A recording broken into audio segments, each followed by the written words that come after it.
More than an hour past midnight.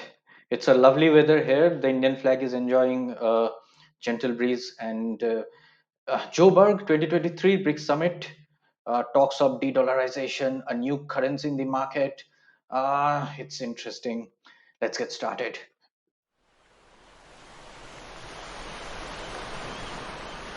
You're watching Network Generation.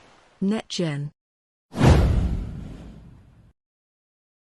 Before we begin, please subscribe, like, share, and press the bell icon.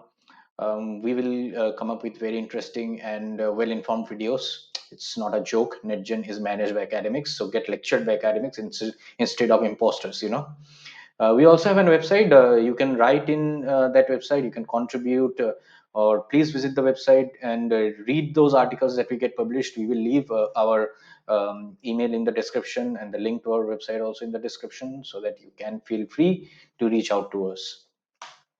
So, this news that a new currency is going to be floated in the market, it's been there since 2022, early 2022, as far as I remember.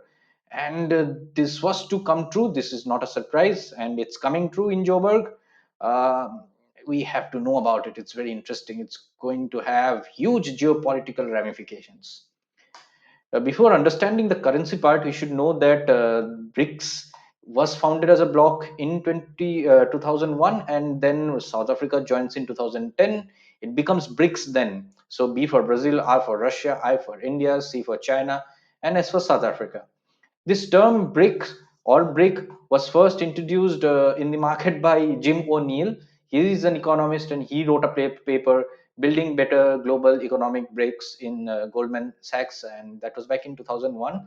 And that's how this organization's idea came about in the mainstream. This group, as you can see, is not does not have any representation from the global north or developed countries. Developed countries, all of these members are major powers. Brazil, Russia, India, China, South Africa. And when I use the term major powers, I do mean a scientific definition. Uh, in international relations or political science, major powers and regional powers, all these have scientific definitions. They're not just vaguely used terms. So moving on to the next slide. Well, there is a plan for expansion. The BRICS charter that has points that we can expand, BRICS can expand. And the news was that a year back that many countries are approaching BRICS for becoming a member. So 40 countries as of now, that's the news. And I don't know what's up with it. A lot of negotiations and everything go into it, but 40 countries have approached the BRICS, and the membership is going to expand. I don't know whether something will be there in Joburg or not, but yes, that's the news. Just like the World Bank, Asian Development Bank, the BRICS also has the New Development Bank, popularly called the BRICS Bank. It's headquartered in Shanghai. It was founded in Fort Fortaleza back in 2014, and this agreement also had this contingency reserve arrangement. And this CRA is, it's a fund that the BRICS nations can, access. Others also can access when and if required. I wrote a paper back then. That's what you can see in your screens right now, bottom corner. And that's how I came to study this organization. While studying the structure of this organization, as you can see in the screen, I realized that the plan is big. It's not just a development bank.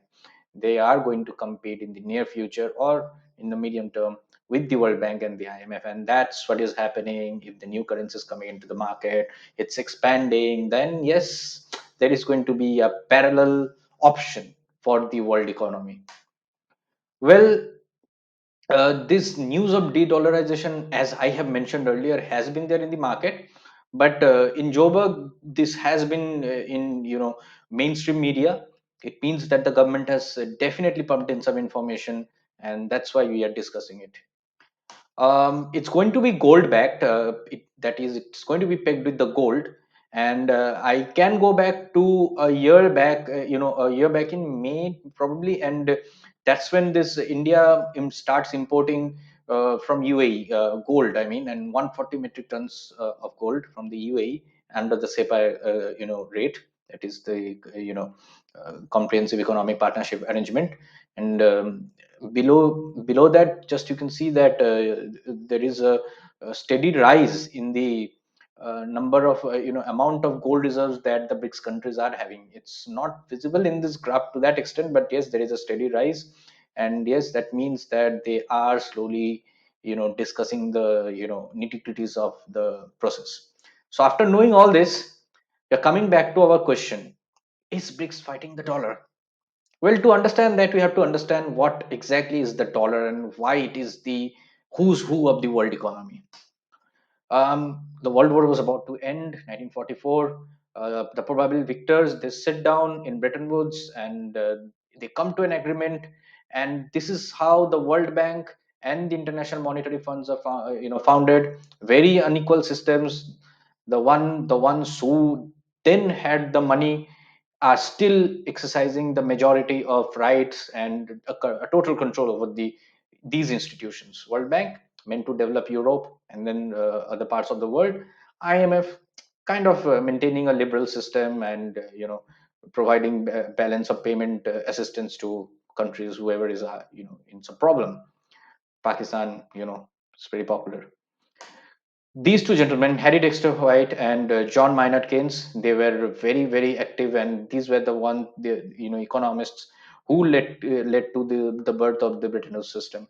The Bretton Woods system also made a dollar the international currency or trading currency. It was pegged with gold back then. 35 USD was 1 ounce of gold.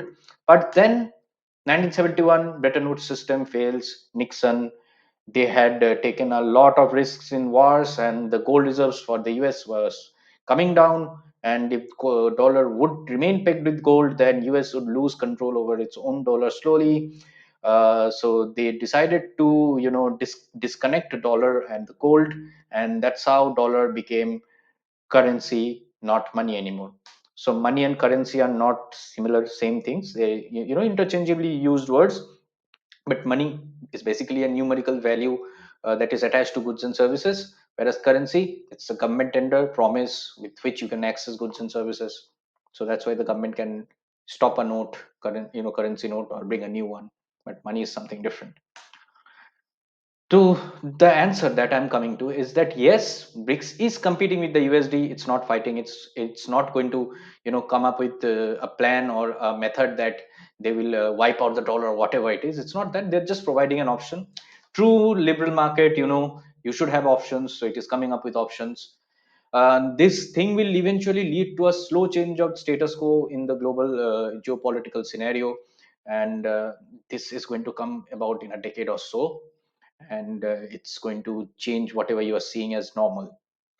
I can go back to Organski, this book, World Politics. He's the one who came up with this, power transition theory, and he said that whenever there is a situation where power transition can happen, like now we have Russia and China together, probable power transition makers with US, Britain as the status quo holders. So there is going to be disturbance and violence in the world.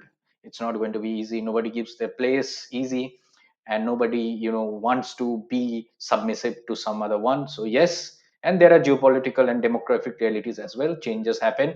This man Organsky studied history and observed this.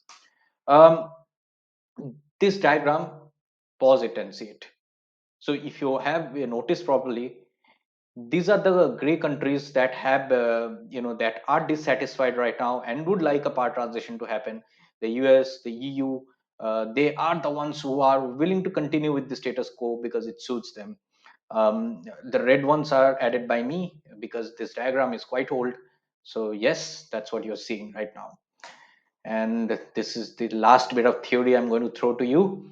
Yes, the little portion in the graph you're seeing, that is conflict cooperation, and that's what USA, China, plus Russia are into right now. That's their relationship. This is going to change. It can come down if one of the blocks degrade, or it can go up if both of them continue to be powerful, and that is going to be bad. That's always violent, has been violent throughout history. Now, I would like to request you to subscribe again. Please share, and press the bell icon, like my video. We are academics. Whenever we talk about foreign policy, we are talking from our academic point of view. So have a good time. We'll end it here. Ciao.